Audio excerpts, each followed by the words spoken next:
আমি মোহাম্মদ শহীদুল ইসলাম, প্রতিষ্ঠাতা পরিচালক Shahid cadet academy, Peach International School, Summerdale Elementary School এবং বিশেষ চাহিদা সম্পন্ন শিশুদের ইনক্লুসিভ পাঠশালা বিশেষ স্কুল। তো আপনারা স্পেসিফিক আমাদের পিচ ইন্টারন্যাশনাল সম্পর্কে জানতে চেয়েছেন। পিচ ইন্টারন্যাশনাল সম্পূর্ণ একটা ইংলিশ মিডিয়াম স্কুল, সাথে ইসলামিক কারিকুলাম গুলো আমরা অ্যাড করেছি। আমরা চাই একটা শিশু যে মুসলিম হিসেবে যারা আছেন তারা জেনারেল পড়াশোনার পাশাপাশি পবিত্র গ্রন্থ আল কোরআনকে ভালোভাবে পড়তে পারে এবং আরবি ভাষাটা বুঝে জীবন জীবিকা চলার জন্য ইসলামিক যত রীতিনীতি আছে, দোয়া দুরূদ, এগুলো যেন একটা শিশু শৈশব থেকেই শিখতে পারে। তো এইভাবেই আমরা পিস ইন্টারন্যাশনাল স্কুল গাজীপুরে ফুললি ইংলিশ মিডিয়াম স্কুল 2024 সালে জানুয়ারি থেকে এখন 2026 সালে আমাদের গ্রেড 1 পর্যন্ত স্টুডেন্ট আমরা এখন নিচ্ছি। পর্যায়ক্রমে আমরা 2, 3, 4, 5 পর্যন্ত ও লেভেল পর্যন্ত যাওয়ার প্ল্যানিং আছে। এখানে সর্বোচ্চ নিরাপত্তা দেওয়ার চেষ্টা করি আমরা। শিশুদের ওয়েল ডেকোরেট রুম, পর্যাপ্ত আলো বাতাস এবং শিশুর যাতায়াতের জন্য পর্যাপ্ত ফ্রি সিঁড়ির ব্যবস্থা, বিশুদ্ধ পানির ব্যবস্থা, প্লাস আমরা আমাদের টিচারদের মধ্য থেকে আমরা গ্রেড 1 পর্যন্ত সব ফিমেল টিচার দিয়েছি। এখানে কোনো মেল টিচার নেই, যারা মাতৃ শ্রেণীর শিশুদেরকে বড় করতেছে এবং পড়াশোনা দিচ্ছে। এই হলো মোটামুটি আমাদের পিস ইন্টারন্যাশনাল স্কুল সম্পর্কে। আমাদেরকে একটু জানাবেন যে আসলে বাচ্চাদের, কারণ ছোট ছোট বাচ্চা, এদের নিরাপত্তার বিষয়ে আপনাদের তদারকি কতটুকু? এখন নিরাপত্তা বলতে কিরকম নিরাপত্তাটা?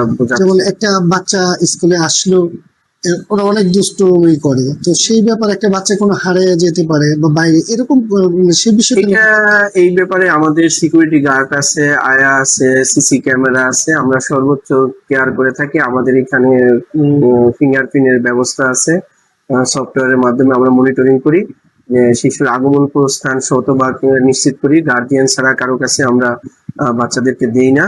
এবং অন্য মাদ্রাসাগুলোর ব্যাপারে যে রেপুটেশন অনেক সময় আমরা শুনতে পাই যে টিচাররা শিশুদের সাথে শিশুসুলভ আচরণ না করে, টিচার সুলভ আচরণ না করে তারা অনেক সময় ব্যত্যাঘাত করে। এই বিষয়ে আমরা টোটালি জিরো টলারেন্স করেছি, যেখানে কোনো ধরনের কোনো প্রহার করা বা কথা দিয়ে কষ্ট দেওয়া এরকমও আমরা প্রাতিষ্ঠানিক ভাবে নিষিদ্ধ করেছি। এবং শিশুদের মতো বেড়ে ওঠার জন্য যে পরিবেশ দরকার, আমরা এই পরিবেশটা শতভাগ নিশ্চিত করার প্রচেষ্টা করেছি। হয়তো এখন কিছু ঘাটতি থাকলেও আমরা আগামীতে সম্পূর্ণ করার প্রচেষ্টায় আছি। আমাদেরকে আরেকটা বিষয় জানাবেন যে গরিব মেধাবী অসহায় মানুষের তাদের ছেলে মেয়েদের পড়ার এখানে সুযোগ রয়েছে, তাদের জন্য আমরা শতভাগ একটা ফান্ড রেখেছি আমাদের প্রতিষ্ঠানের সহউদ্যোগে, শতভাগ স্কলারশিপ। এরকম যারা গরিব মেধাবী আছে তাদেরকে আমরা শতভাগ স্কলারশিপে ইভেন ভর্তি, বেতন এবং তার পড়াশোনার যে এক্সট্রা কারিকুলামের যে বই পুস্তক খাতা এগুলো সহ আমরা এই সুযোগ রেখেছি। যারা ভর্তি হতে চায় বা অলরেডি একাধিককে এরকম সুযোগ দেওয়া হয়েছে যে যারা ফুল ফ্রি 100% স্কলারশিপে পড়াশোনা করতেছে। আমরা রূপসী বাংলা টেলিভিশনের মাধ্যমে আপনার এই প্রতিষ্ঠান এবং আপনার যে পর্যায়ে আছেন সেখান থেকে দেশের যারা বাচ্চাদের অভিভাবক রয়েছে তাদের জন্য একটা বার্তা আমরা চাই। যে বলতে পারি সারা বাংলাদেশে সহ সারা পৃথিবীতে এখন এই বৈশ্বিক আবহাওয়ার কারণে, মিডিয়ার কারণে, অ্যান্ড্রয়েড মোবাইলের কারণে শিশুদের মধ্যে বিভিন্ন ধরনের জটিলতা দেখা দিচ্ছে।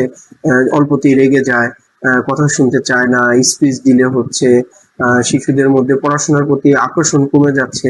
এই জন্য সকল শিক্ষকদেরকে বা অন্য প্রতিষ্ঠানদের আমার আহ্বান থাকবে যে আমরা যেন শিশুদেরকে একটা শিশু বান্ধব পরিবেশ এবং এই মোবাইল ইন্টারনেট থেকে দূরে রাখার জন্য আমরা কিছু শিক্ষা সহায়ক খেলাধুলার ব্যবস্থা করতে পারি এবং শিশুদেরকে পড়াশোনা উদ্বুদ্ধ করার জন্য এক্সট্রা কারিকুলামের প্রতি জোর দিতে পারি।